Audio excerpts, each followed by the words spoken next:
अस्सलाम वालेकुम दोस्तों, कैसे हैं आप सब लोग? उम्मीद करती हूँ खैर खैरियत से होंगे। दोस्तों, आज मैं आप लोगों के लिए बहुत ही मज़ेदार सी रेसिपी लेकर आई हूँ। स्पेशली गर्मियों के हवाले से तो बहुत ही लाजवाब सी ये रेसिपी है, क्योंकि आज जो मैं सब्ज़ी का इस्तेमाल करूँगी वो सिर्फ़ गर्मी के मौसम में ही आती है और यकीन मानिए अपनी ज़ायके की वजह से बहुत ही अपनी ख़ास अहमियत की हामिल होती है ये सब्ज़ी। मैदे को, जिगर को ठंडक पहुँचाती है और जिस्म के अंदर जाते के साथ ही ऐसे तूफ़ानी ठंडक मचा देती है कि जिसके बारे में आप सोच भी नहीं सकते। तो रेसिपी कंप्लीट देखिएगा, रेसिपी पसंद आए तो एक लाइक भी दीजिएगा। बिस्मिल्लाहिर्रहमानिर्रहीम। यहाँ पर मैंने लिया है बीफ का कीमा, वज़न में आधा किलो बीफ का कीमा लिया है मैंने और हाथ का बना हुआ मोटा कीमा लिया है। यहाँ पर मैंने इसमें मैं शामिल कर रही हूँ 2 बड़े साइज़ की प्याज। प्याज शामिल करने के बाद इसमें मैं यहाँ शामिल कर दूँगी पानी और हस्बे ज़रूरत पानी शामिल करूँगी। तकरीबन 2 गिलास के करीब मैंने इसमें पानी शामिल कर दिया।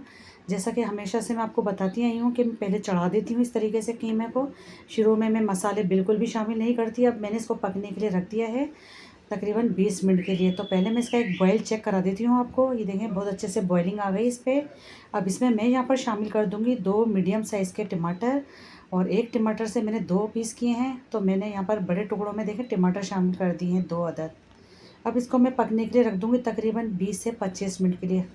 नॉर्मल टू मीडियम आँच पे हम इसको पकाएंगे तकरीबन 20 से 25 मिनट। उतनी देर मैं आपको बता देती हूँ जिसका मैंने आपसे ज़िक्र किया था कि वो कौन सी सब्ज़ी है। तो यहाँ पर मैं आपको दिखा रही हूँ।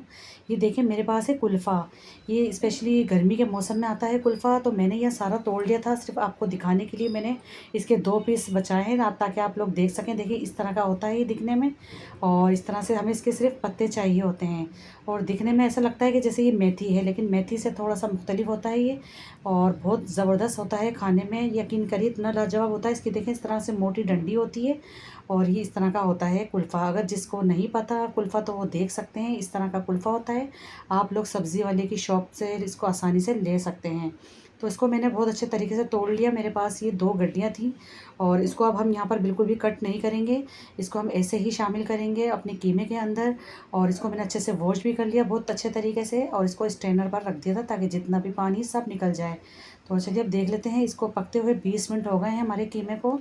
तो पहले हम चला लेते हैं यहाँ पर और ये देखें इस तरह से जो छिलके मुझे टमाटर के नज़र आ रहे हैं उसको हम बाहर कर देंगे, क्योंकि छिलकों को हम बिल्कुल भी यहाँ पर इस्तेमाल में नहीं लाएंगे क्योंकि इसका नुकसान भी बहुत ज़्यादा होता है।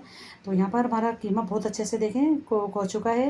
तकरीबन 70% यहाँ पर कुक हो गया है। तो मैं इसमें अब कुछ मसाले शामिल कर देती हूँ, जिसमें सबसे पहले मैं शामिल कर रही हूँ अदरक लहसुन का पेस्ट 1 टेबल स्पून।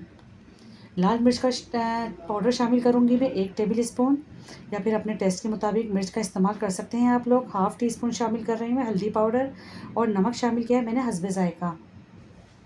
बस ये बेसिक से मसाले हैं, इस पे चले गए हैं। इसको हम अच्छे से हिला लेते हैं पहले और यकीन मानिए इतना ज़ायकेदार ये कीमा बनता है। मैं आप लोगों को यही कहूँगी कि गर्मी के मौसम में आप इस कीमे को बनाकर ज़रूर देखिएगा। आप दूसरे जो कीमे बनाते हैं, आप पालक कीमा भी बनाते हैं, लेकिन उसको खाना भूल जाएंगे, इतना ज़ायकेदार ये कीमा बनता है। तो यहाँ पर अभी इसके अंदर पानी मौजूद है। इसको एक बार फिर कवर करूँगी मैं 10 मिनट के लिए। इसको पकने के लिए मैंने रख दिया है। तो चलिए अब दोबारा से हम देख लेते हैं। तो जिस तरह से मैं आपको बता रही हूँ आप लोग इसी तरह से ही बनाएंगे तो यकीन मानिए आपका बहुत ही लजीज बनेगा। अगर हम स्टार्ट में सारे मसाले डाल देते तो फिर क्या होता कि कीमे की जो रंगत है वो ब्लैक हो जाती और पक पक के ख़राब हो जाता। तो इसलिए अच्छी रंगत अगर आप चाहते हैं तो इस पॉइंट पे ही मसाले शामिल किया करें। तो यहाँ पर कीमे का पानी काफ़ी हद तक खुश्क हो चुका था। तो इस पॉइंट पे अब मैं यहाँ पर शामिल कर रही हूँ कुल्फ़ा, जो मैंने आपको दिखाया था। और देखिए मैंने इसको बिल्कुल भी कट नहीं किया, बस इसके मैंने पत्ते तोड़े हैं और इसको मैंने शामिल कर दिया है। और अभी बस ये थोड़ी सी इसको हीट लगेगी तो ये पूरा बैठ जाएगा और बहुत ज़बरदस्त किस्म का ये बनकर तैयार होगा। तो देखिए मैंने इसको पहले लीड लगा दी थोड़ी देर के लिए। ये देखिए अब मैं दोबारा से आपको दिखा रही हूँ। तो देखें कितना ज़्यादा भी आपको लग रहा था दिखने में, तो ये जैसे ही इसको हीट लगती है तो ये बैठ जाता है। अब यहाँ पर हमें गैस की फ्लेम थोड़ी हाई रखनी है, क्योंकि इसके अंदर से जितना भी पानी निकलेगा तो हमें उसको ड्राई करना होता है और इसको ज़्यादा पकाने की बिल्कुल भी ज़रूरत नहीं होती। खाने में इतना हल्का होता है, इतना ज़बरदस्त होता है इसके। अगर मैं आपको फ़ायदे गिनाने बैठ जाऊँ तो यकीन मानिए आप इसके फ़ायदे गिनते गिनते नहीं थकेंगे और मैं बताते बताते नहीं थकूँगी, क्योंकि मैदे के लिए, जिगर के लिए बहुत ही ज़्यादा फ़ायदेमंद होता है। मैदे का अल्सर भी ख़त्म होता है इसके खाने से और बहुत ही तूफ़ानी किस्म की हमारे अंदर ठंडक भी पहुंचा देता है। इतना फ़ायदेमंद ये कुल्फ़ा होता है। कुल्फ़े का साग भी बनाएं आप, किसी रोज़ मैं आपको इसका साग भी बनाकर दिखाऊंगी इंशाल्लाह ताला। आज तो मैंने कीमे के साथ इसको बनाया है। तो यहाँ पर मैंने देखें ऑयल भी डाल दिया है, कुकिंग ऑयल शामिल कर दिया मैंने हस्बे ज़रूरत। तो उसके साथ मैं इसको भूनती जा रही हूँ, इसका ऑयल सेपरेट हो जाएगा। तो बस इसमें हम लास्ट में शामिल कर देंगे 3 से 4 हरी मिर्चें बारीक कट करके। तो हरी मिर्चें भी ज़रूर हम इस पे शामिल करेंगे क्योंकि इसकी खुशबू बहुत ज़बरदस्त लगती है इस कीमे के अंदर।